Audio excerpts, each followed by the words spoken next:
good, everybody? And today we're going to be talking about the update of the hour, Tower of Adversity. Yes, we're going to be doing some commentary on the two new floors, floors 3 and 4 of the Hazard Tower, and talk about it a little bit. You might be wondering, Kate, it's been out for a couple of days. Why didn't you say anything about it? And the honest answer to that is, I needed time to cook my thoughts about this. I've been playing it since it released on stream, and if you haven't followed my stream yet, you should. I stream almost every single day. I've been testing it out. I've been playing it. I've been trying it. I really wanted to flesh out my thoughts before I came to make a video, because I always feel like if I kind of jump the gun and just quickly make a video, here's my thoughts, and put it out there, that I might come to maybe regret something that I say, or something that I haven't really cooked on long enough and baked a thought. But I feel like now is a very much an appropriate time to talk about it. So let's do exactly that. So what has happened this update? I'm sure you know at this point, they've added 2 new floors, which do require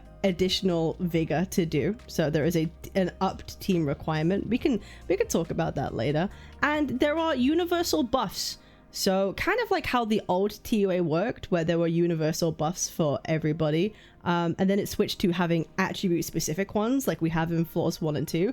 We have non-attribute universal buffs now. Now, while the buffs may be universal, not everybody can universally apply the entire buff. Essentially, this universal buff has 4 different parts to it, and not every character can get all 4 buffs, okay? Understandably, Augusta can utilize every single buff in this current tower on these current floors, and that means she is so easy to play, she's so quick, she's demolishing all the content, and she's absolutely a breeze to play through. There are other characters who benefit more from other buffs, and there are some characters who only maybe benefit from 1 or 2, okay?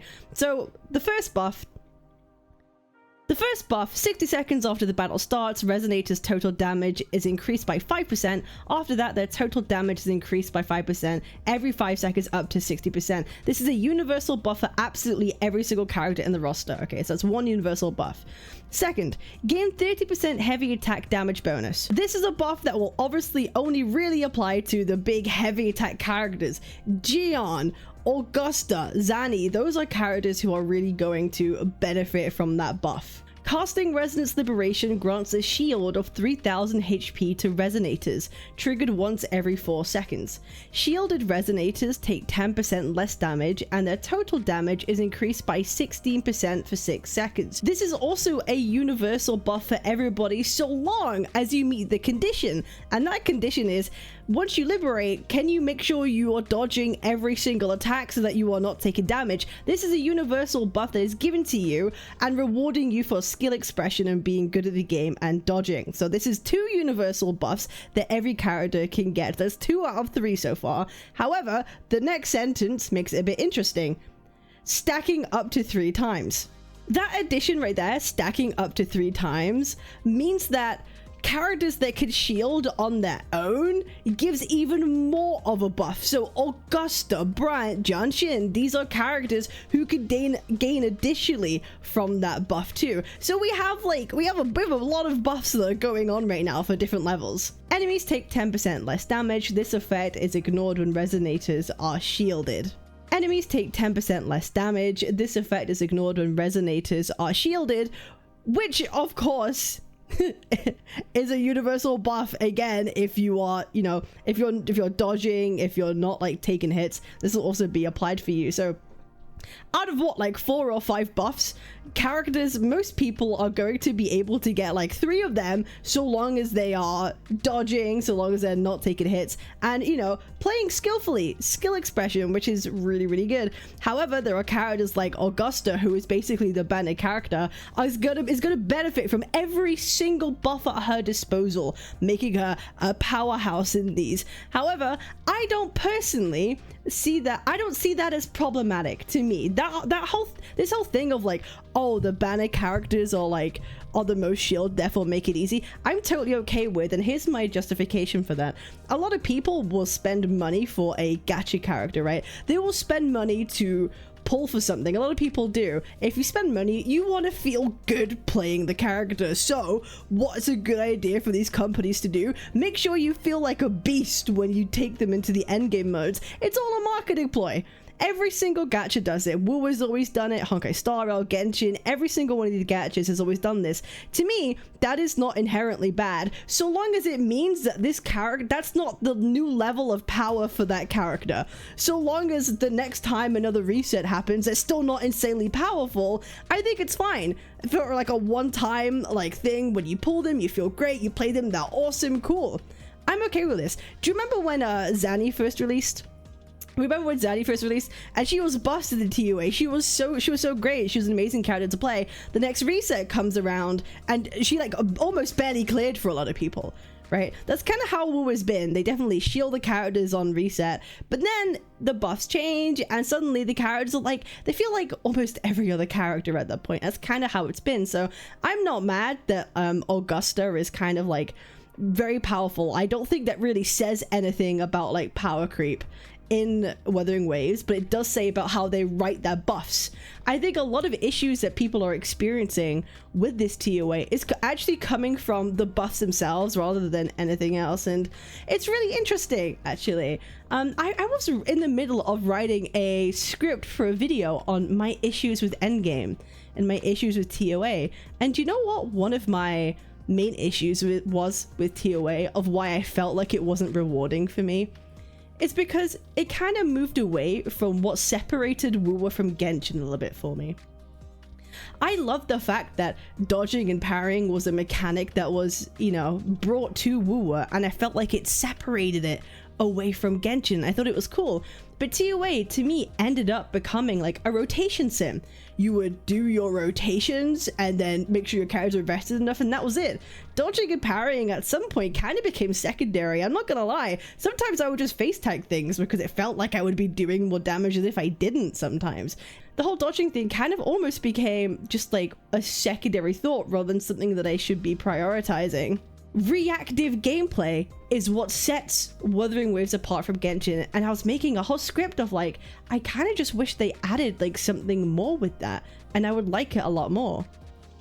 And here comes these TOA flaws that it's like Kuro like read my mind and provided me with something that's like almost what I was kind of looking for. Having a buff that is applied if you are skillful, it separates Kuro from other gachas, where like skill expression matters, and skill expression and having that reactive combat is such a good thing. And that's why I think the core concept of having these buffs and how these towers work, I actually think it's great. The concept is there. I just think the execution and the tuning of these buffs just aren't quite it. And I also think there is something to be said with the enemies themselves in Floors 3 and 4. Now, here comes, I guess, the hot takes, the controversial parts.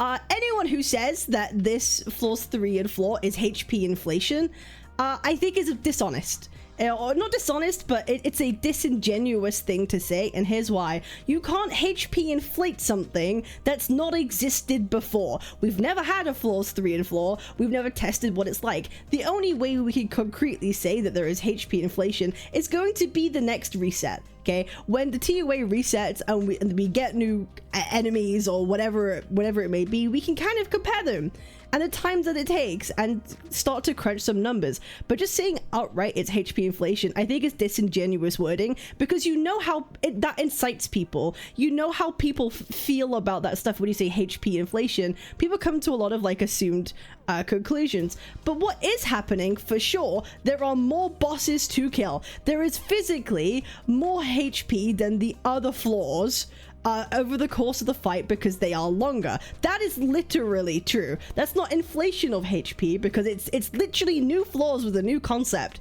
But is there more to kill? Yes, 100%, absolutely.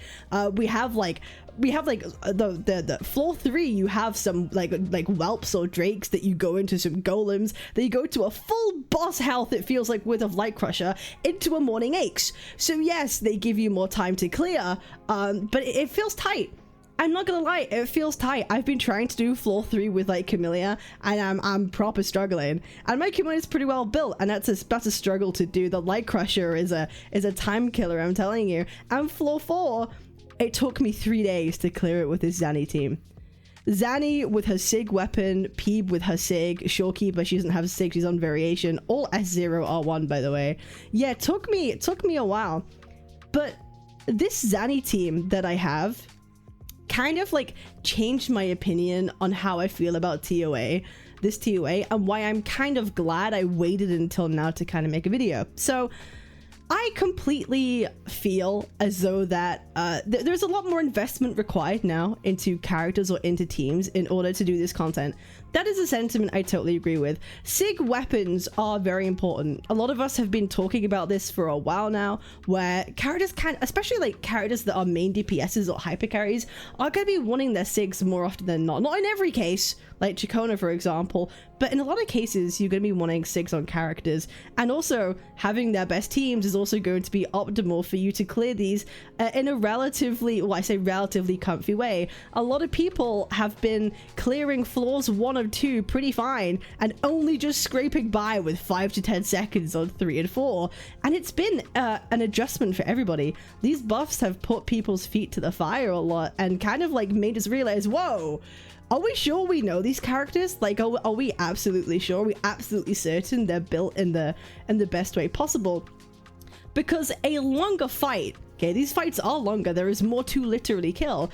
A longer fight is going to expose weaknesses in your team building and how well invested your characters are. For example, Camellia, a lot of her damage comes from like her nuke, we all are aware of this, but now fights are longer, there are more chances for you to miss your crits, so it could be more frustrating. A similar thing with Jinxie, or if you're like me and your Zanny has like an ER issue, which mine did, I was running 110% ER Zanny for like 2 days. Like, oh, it's okay, it was always fine, I could do the other towers, it was not a problem. But now because the fights are so much longer, that actually became an issue. That journey became an issue. I swapped it out for another Echo that had, I sacrificed 20% crit damage for an extra 10% in ER, and after 3 tries I could clear for the 4th floor. After 3 attempts I could do it, and admittedly it also exposed my skill issue. I was playing this team suboptimally.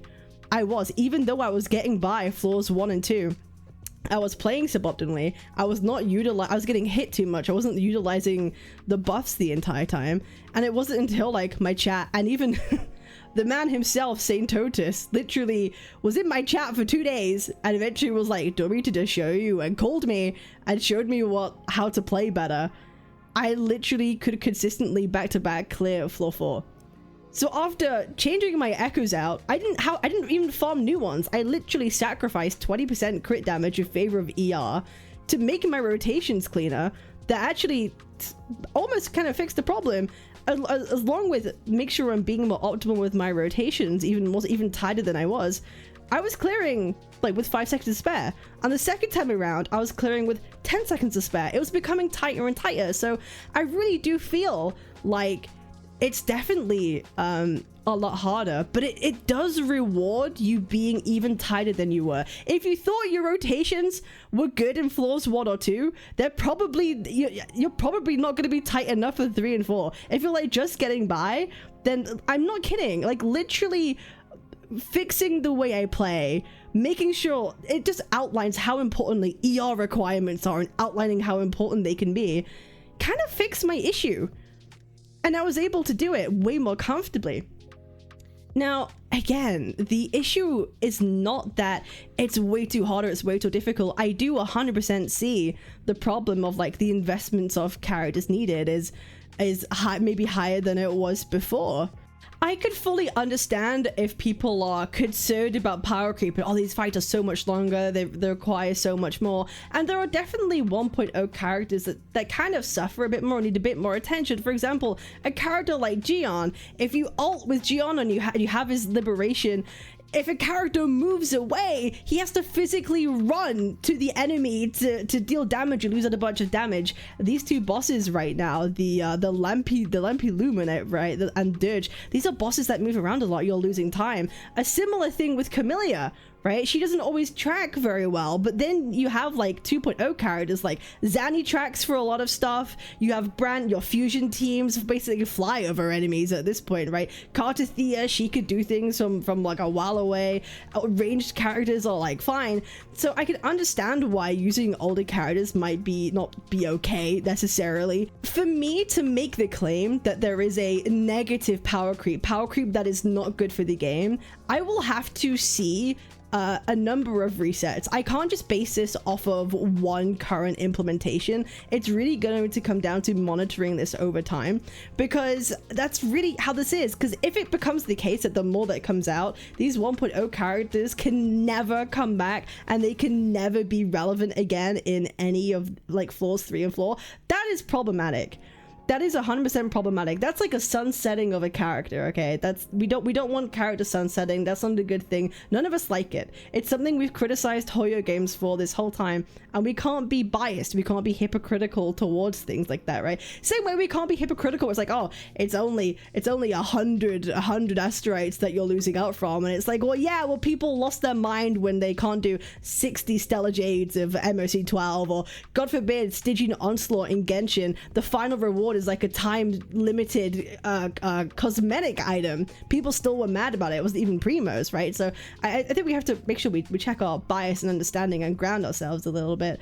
But is it the same level of problematic? I need to see more. I need to see more resets and see what it's like, because if it is the case with sunsetting characters, that is going to be bad. But as of right now, people are clearing with the old units.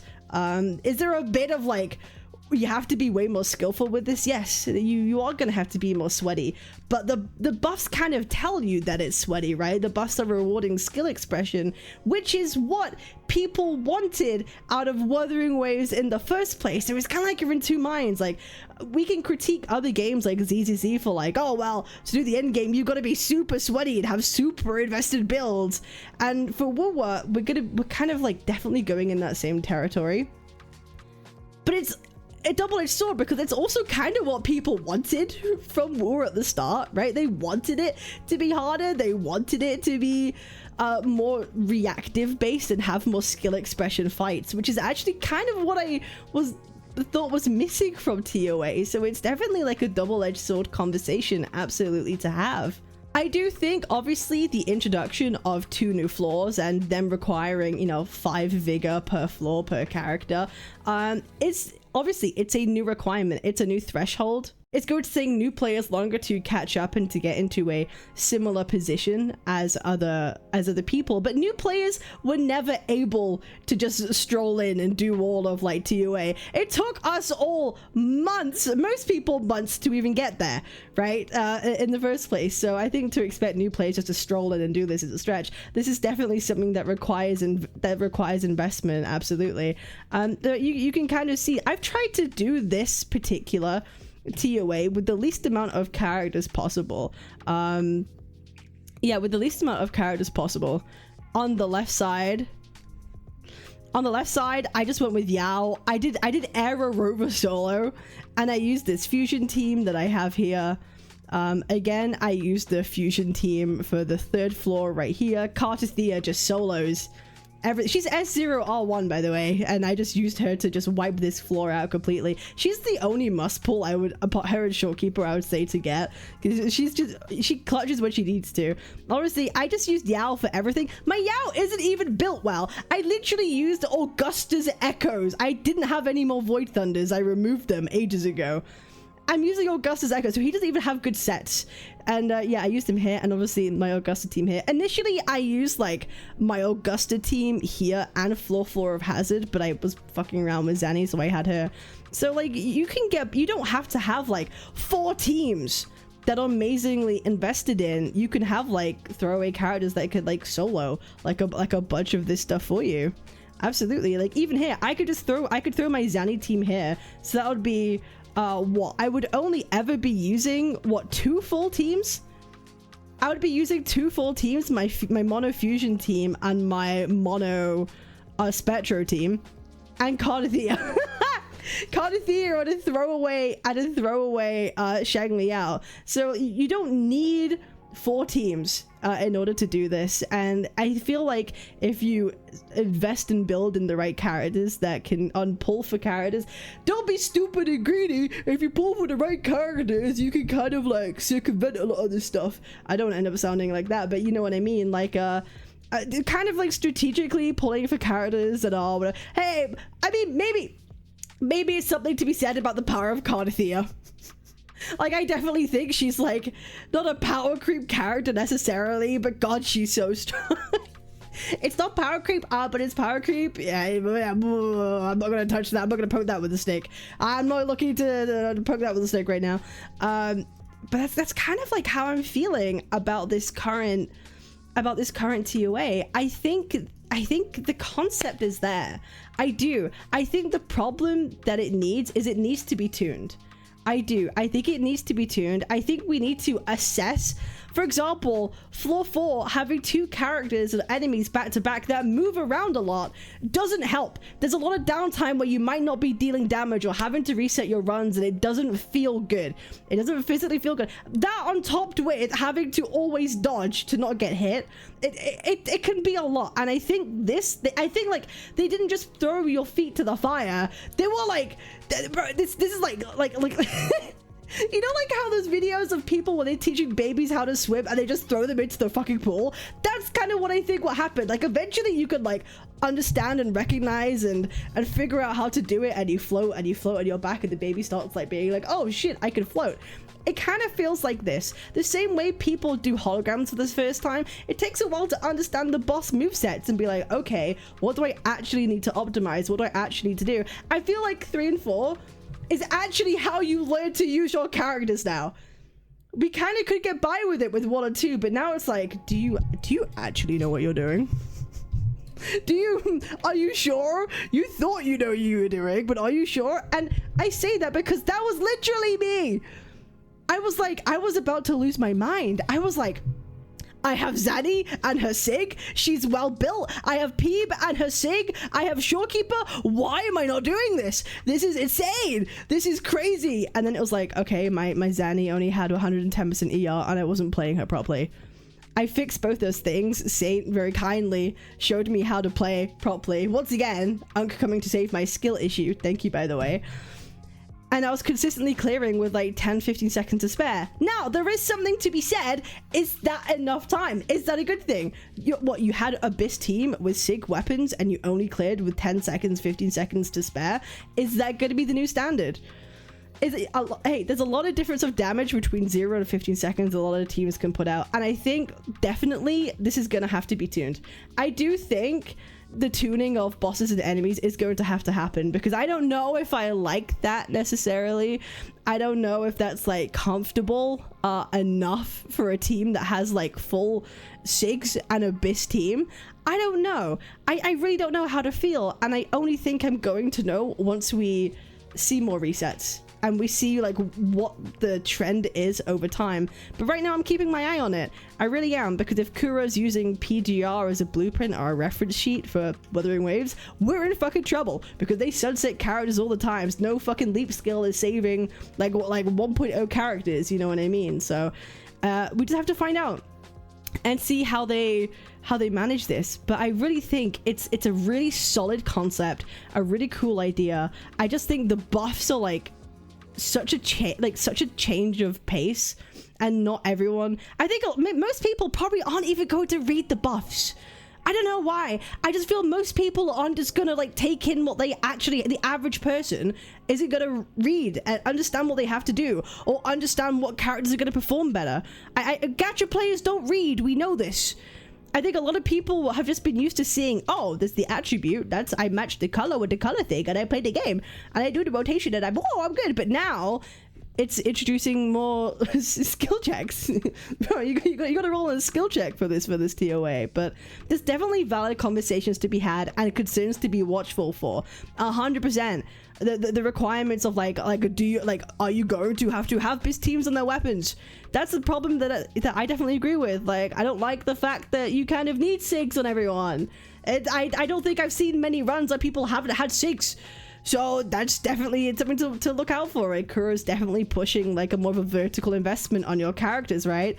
You need like having sick weapons, and the fact that you could buy dupes in the shop with your corals, they're incentivizing you to vertically invest. The weapons are guaranteed. You can get dupes at the shops. They kind of, all the blocks are there for you to be like, do you want to invest a bit more in these characters? So it's there for you. That's an option for you to do. But also the horizontal investment of like needing the characters to fill out the best teams, or for the vigor.